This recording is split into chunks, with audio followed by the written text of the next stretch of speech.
Hi అండి, welcome back to స్వయం పాకం రెసిపీస్. ఈరోజు బీరకాయ తొక్కలు పారేయకుండా ఇలా టేస్టీగా పచ్చడి చేసుకోవచ్చండి. మీకు తెలుసా? అన్నంలోకి కలుపుకొని తిన్నా, వేడివేడి దోశలోకి తిన్నా అదిరిపోయే రుచితో ఉండే ఈ బీరకాయ తొక్కు పచ్చడిని చాలా ఈజీగా ఎలా తయారు చేసుకోవాలో ఈరోజు వీడియోలో చేసి చూపిస్తానండి. ముందుగా స్టవ్ మీద కడాయి పెట్టుకొని 1 టీ స్పూన్ వరకు అయితే ఆయిల్ వేసుకోవాలండి. ఆయిల్ కొంచెం వేడెక్కినాక 1 టేబుల్ స్పూన్ వరకు ధనియాలు, అలాగే 1 టీ స్పూన్ వరకు జీలకర్రను వేసుకోవాలండి. అలాగే కారం తగినన్ని పచ్చిమిర్చి అండి, నేను ఒక 8 పచ్చిమిర్చిని వేసుకున్నాను.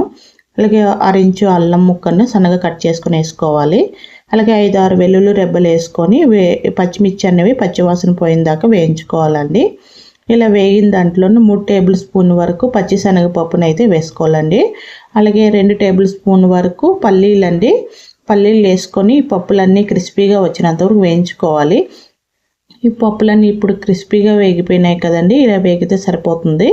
ఇప్పుడైతే కడాయి నుంచి అయితే ఒక ప్లేట్లోకి తీసుకోవాలండి ఈ పప్పులన్నిటిని కూడా.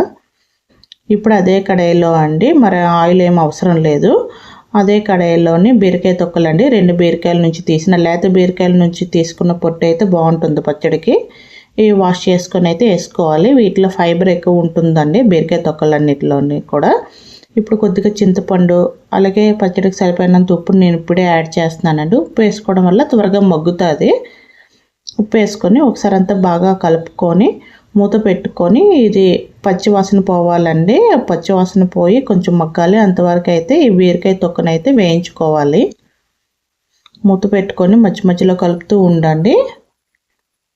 అడుగంటుకోకుండా వేగుతూ ఉంటుంది ఈ బీరకాయ తొక్క అనేది.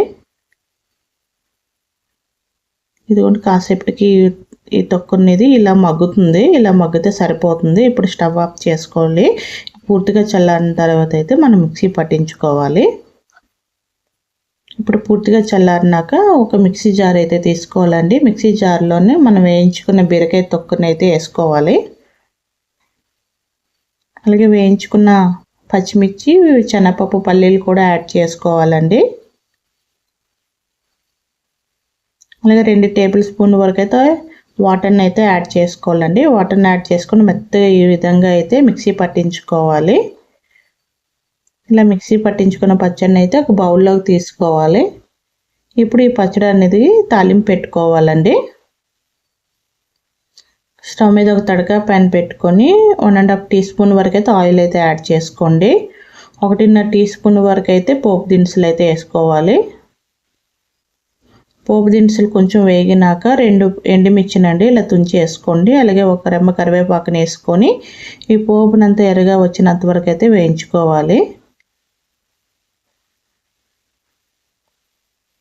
పోపు అంతా బాగా ఎగిపోయింది కదండి. ఇప్పుడు పచ్చడిలో తీసుకెళ్ళి పచ్చడి అంతా పోపు కలిసేటట్టు ఒకసారి అంతా బాగా కలుపుకోవాలండి. అంతేనండి, చాలా ఈజీగా చేసుకునే బీరకాయ తొక్క పచ్చడి రెడీ అయిపోయింది. ఇది వేడి అన్నంలో తిన్నా, దోశలోకి తిన్నా బాగుంటుంది. మీకు నచ్చింది అనుకుంటున్నాను. మీకు నచ్చితే ఈ విధంగా ట్రై చేయండి. ట్రై చేసి ఎలా వచ్చిందో మీ ఫీడ్బ్యాక్ని నా కామెంట్ రూపంలో చెప్పండి. వీడియో నచ్చితే లైక్ చేయండి, షేర్ చేయండి, నా ఛానల్ సబ్స్క్రైబ్ చేసుకోండి. Thank you for watching.